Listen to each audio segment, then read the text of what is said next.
Now that I could put one grind simulator behind me, it's time to start fresh in the new year with another grind simulator.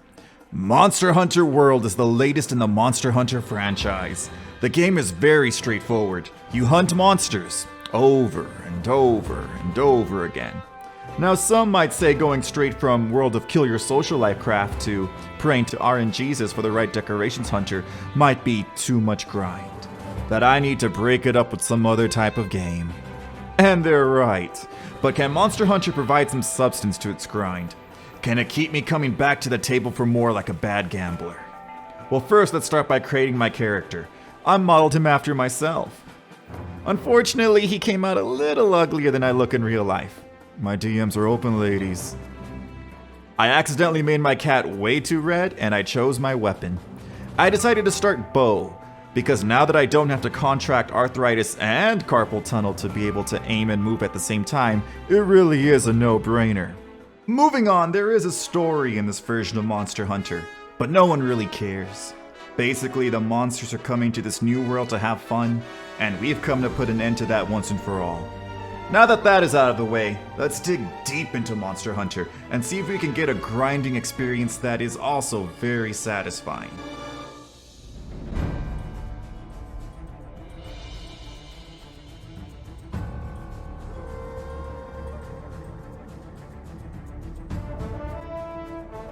Moving on, there is an adventure in what we call low rank. Now some might call it tutorial mode of the game. I call it baby nursery mode. I have played some of the other Monster Hunter titles, so I have a good idea of what I need to do. Basically, the gameplay loop in this game is to kill monsters. You get parts of the monsters you kill, which you use to create better armor, so that you can fight stronger monsters to create better armors and weapons. You get additional drops if you break certain parts of a monster, like their wings. The general strategy for each monster can be summed up in one sentence. Hit the monster, don't get hit. Now, as I play through this game, I'll be sorting all the monsters into a tier list of sorts. Sorted from the bottom being awesome bro tier, to the top, which is I'm gonna violate you tier. Our first monster is the Great Jagras.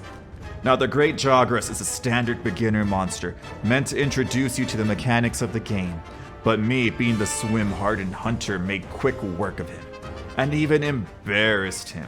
However, the fact that he swallows herbivores whole makes him kinda cute, so he gets placed roughly here. Next challenger is the Kulu Yaku, a birdo who carries around with him eggs and other stones. He is fairly harmless, has a dumb stare that makes him cute, so he is around this place. Lovely. As I have been sweeping through low rank so far with my rusty monster hunting skill, the game felt the need to ground me back to reality with my first death to the hands of Pookie Pookie.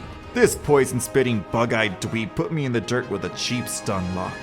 This is really my fault. But with a brand new attitude, and my mercy completely ran out, I put him down instead. Ah, Baroth. He has a special place in my heart. He was the first monster that was a wall for me in Monster Hunter Tri. By wall, I mean a monster who sharply raises the difficulty of the game, and is hard to overcome because of that. His constant charges were relentless and had big damage. It was very common to cart to him. But look how they massacred my boy. Now he is sluggish and slow, and when he hits, it feels like... placed here. Next monster is Giratodos. Giratodos. Relatively simple. Coolest thing he introduces is that monsters will fight each other. Doesn't really stand out. He's a Plesioth which you can hit when he goes in the water. So I guess here. Now we come to the first agile monster, Tobi Kadachi. He's an electric monster who has great speed. This is a fight that has me on my toes, as he is constantly jumping around and trying to swipe down at me. Babu. With how things are going, Monster Hunter so far has been such a cakewalk. I have not really grinded in this game yet. I have no need. Until I met Anjanath.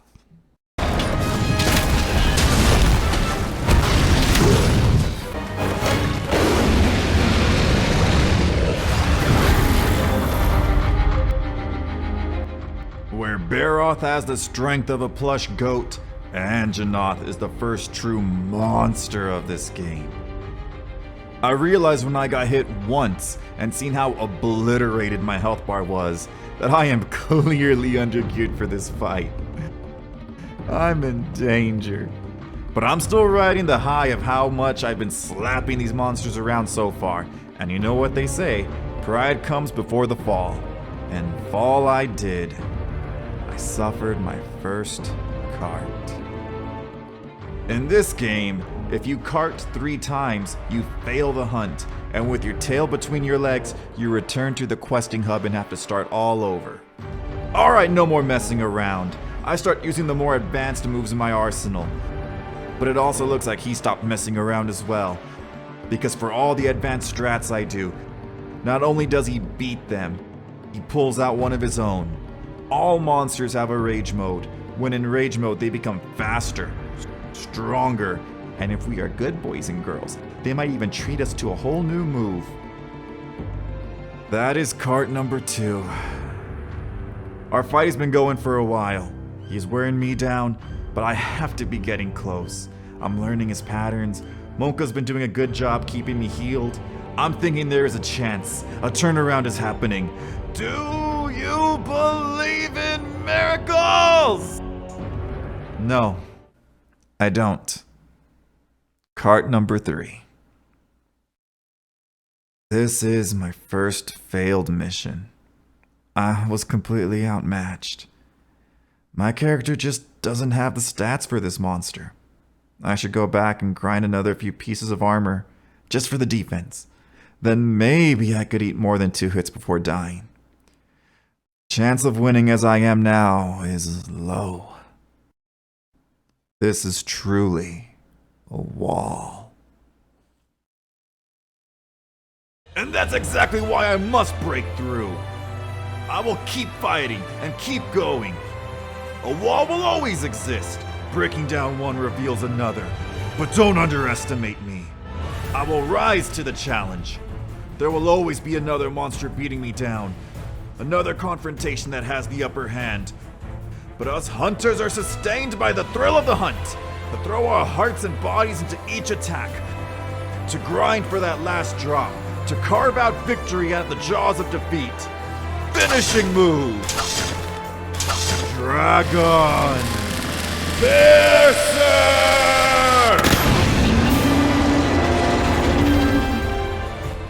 With the conquering of our first wall, it is time to actually grind out a usable set of armor for the low rank. So first, I grind the Giratodos for the Greaves. Easy. I used a bug I farmed to make a nice helm. Nice. And with Anjanath down, a number of monsters have opened up. Like the forgettable Tsuzuki Yaku. Probably the easiest monster in the game next to the Great Jagras. He has a big flashbang for a head, but he's just kinda there. And we have the Paoluma, a bat rat with a puffy neck that he inflates like a blimp. He likes to throw his weight around, so I threw him around too. I used his pelts to make myself a nice belt, and with that, I have the armor set that I will use to beat low rank. Now there stands a few main challenges between me moving to high rank, but the biggest ones were the fights against Rathalos and Diablos. Now Rathalos is the male version of a Rathian, which is like the female version of this monster. However, Rathalos is way more dangerous as he rarely stops flying. Now this would be very annoying and much harder to fight if I was using any other come on. If I was using any other weapon types. But I have the upper hand with my superior ranged weapon. So a win's a win. Get outplayed, you big flying doofus. Diablos is a different monster altogether. He doesn't fly. He is like a charging bull. He is strong, powerful, and has an iconic screech. This is a game of getting hit once being very close to the end. However, I know this monster would be bad at card games because its tells are very obvious, and I am easily able to read this monster like a library book and secure the victory. And now we get to move on to the boss of the baby nursery mode, Zoro Magdaros. This behemoth of a monster is more of a set-piece fight. I fight the cores on his back, scare off another more interesting monster, and then pelt him with cannonballs until dead. This fight is all style, no substance. You know, I got curious, so I looked into the Monster Hunter lore. How is it that I seem to be controlling a superhuman with the ability to use oversized weaponry and take such powerful hits? And Monster Hunter lore is quite deep, and at times, dark. But my understanding is that I'm basically controlling a person whose ancestors took super soldier serum in order to genetically alter themselves to fight the dragons. But anyways, I have finally made it to high rank. With high rank, I fight all the same monsters as low rank.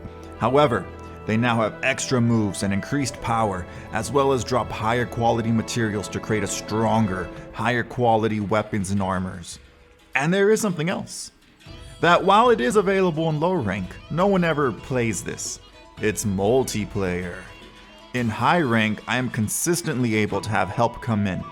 And as playing with others makes the game more fun, I elect to do this more often than maybe I should. The game opens up here though, and it allows me to hunt the high rank monsters at my leisure. However, they guide me by telling me to investigate and hunt down a special monster in each area. The first specialized monster here is also the first big boss of high rank, a subspecies of Rathian, the Pink Rathian.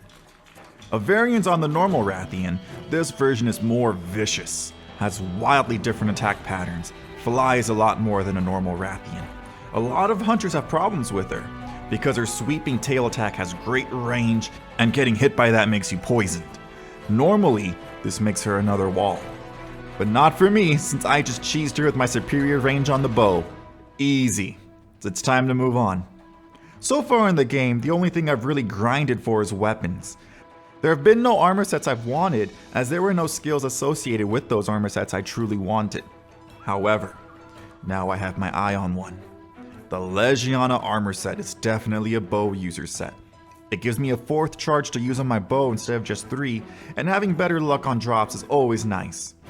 But to unlock the mission to grind him, I need to continue the story a little bit. So we show off one of my favorite monsters in the series, known for its big chin. It's The Tonight Show with Jay Leno. Featuring Ricky Minor and the Tonight... Now this is a flying type monster, which is a pain to grind for melee hunters. But my superior bow range make this grind effortless and fast. To get all the materials I need, it should take no time at all. No time at all. No time at all. No time at all. Now, Legiana is a beautifully designed monster. Its swooping attacks leave a trail of ice, giving it that cool factor. However, I am using armor that isn't exactly meant for this level of monster. So I should be careful with my approaches, and make sure to time my attacks not to leave any windows of wind-up where... Oh, look who it is. Anyways, thanks to Chadsy Yaku and other internet strangers, I have raked in all the parts I need, except for one Legiana gem. Alright, another victory. Time to collect the spoils of my victory. No gem. Well, there's always the victory screen, which gives me extra materials. Well, you know what they say. Don't do the grind if you can't do the time. Rough stuff. Another Killerino, another chance at the Gemarino, and no gem. So I read it's a 2% chance of getting the gem to drop. Daunting, yes. But if I have 2 things in life, it's unending patience and no gem. Yeah, this is getting a little annoying. Just please give me the gem. I'm really beginning to think the gem doesn't drop. A 2% chance of drop should have happened by now. Have I been forsaken by the army? Jesus, I just need one.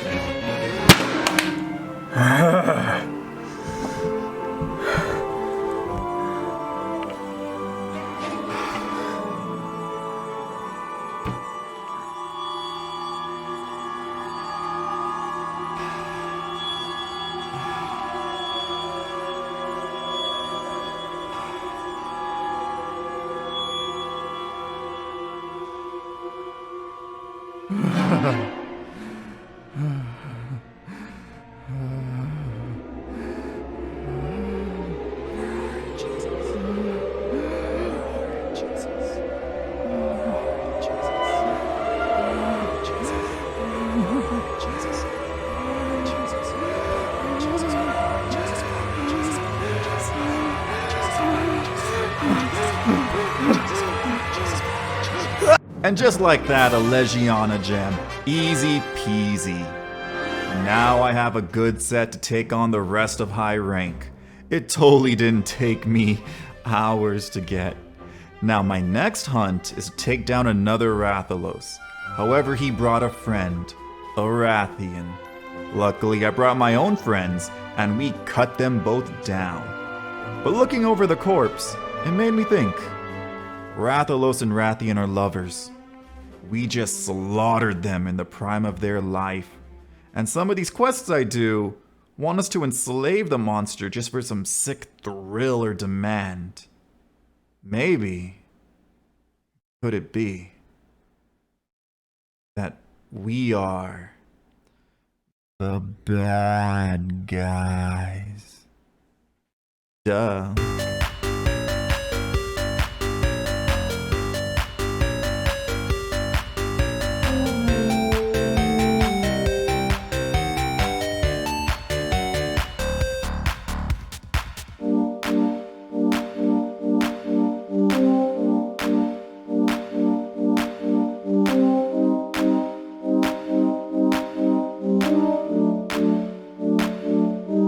Now there are two monsters of note here.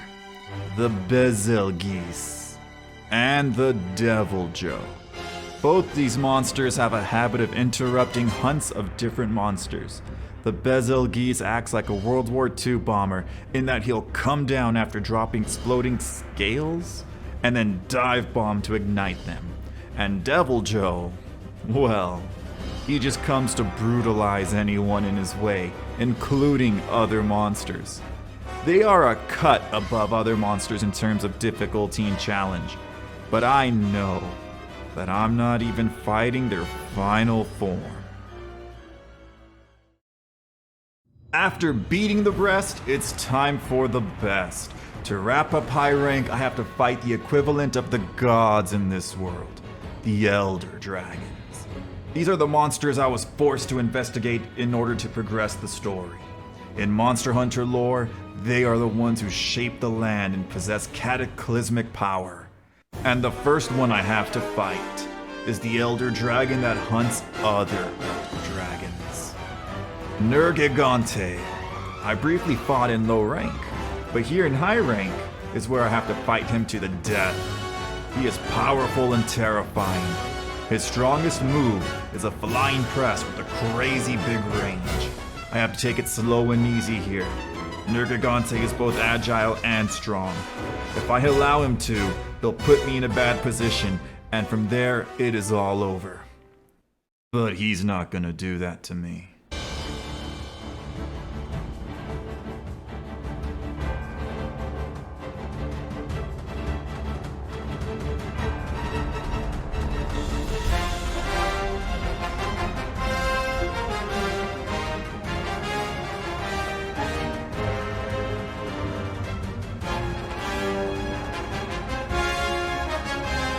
Through a slow and careful fight, I'm able to come out ahead and defeat the Extinction Dragon, leaving 3 more to go.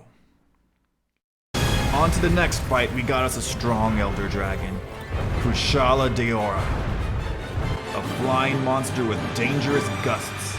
Not only is he hard to hit while flying, but he will also be shooting projectiles right back at me. Between the jet streams and relentless assaults, this was just not my day. Especially when you account that I brought the wrong weapon to the fight, as my ice bow was resisted by him. But even with everything against me, I just have to get good.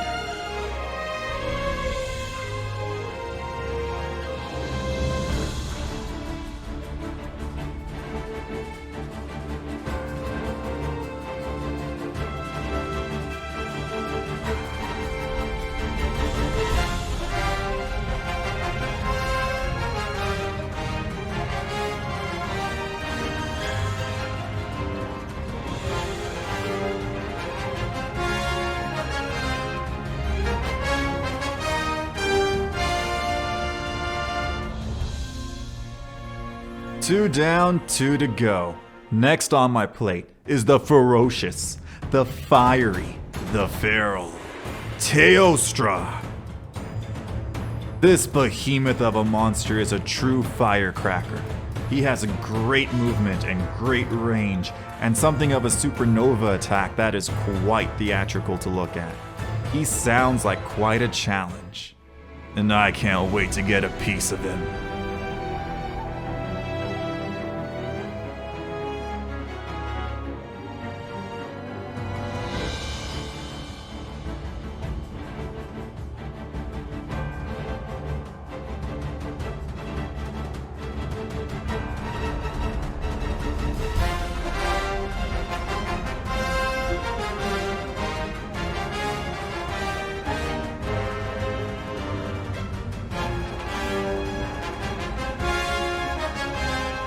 Teostra gave us a good fight, but he was brought down as well. And the last Elder Dragon we have to take on is quite the letdown. Valhazak has a cool gimmick in that he spews a poison that will like half your max health. But he is betrayed by his own stage and Here comes a new challenger! a bit of a bonus monster, really, but the majestic Kieran will make up for the last disappointing Elder. This Elder monster makes the map a nice comfy thunderstorm while prancing around causing thunderstrikes that are just stunning. Though I shouldn't drop my guard. A good hit can pretty much ruin me.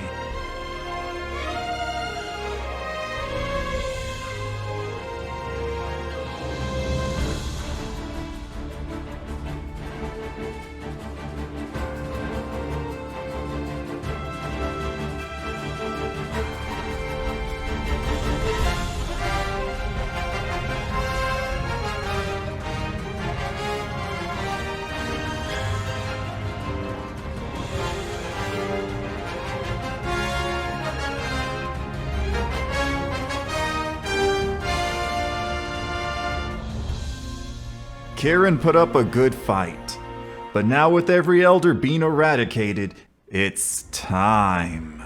Everything is led up to this fight. The final boss of high rank is technically a baby, just hatched but still dangerous, Xenojiva. This monster shoots laser beams and is very aggressive in charging. The most dangerous thing is the size of the beast and that you are locked in a small arena with him. A good thematic fight to end the game with and a good test of skill, as well as being the only monster who provides an arena change. His attacks have incredible range, hit hard, and connect way more often than I would like. It would be very easy for me to lose this fight. But don't underestimate me! I am battle-hardened by my experiences with the beasts and elders of high rank. If you think he will be a wall standing in my way, you are wrong! Finishing move! Drow! And with that, we have come a long way. Many hours later, I beat the bare minimum of Monster Hunter High Rank, and I had a great time. While the game is essentially boss rush mode, the continual progression you make in crafting gear, weapons, and items along the way, along with your own personal skill, keeps you engaged, and the various weapon types with different playstyles and multiplayer makes the game feel fresh for every hunt. I would consider this game and the series completely worth playing and investing in. If you got this far, I just want to thank you for watching my video. I truly appreciate it. But if you think this game is done, you would be mistaken, because now that we've finished the main game, we are left with the expansion pack Iceborne, and with it, Master Rank. So buckle up, because more will be coming.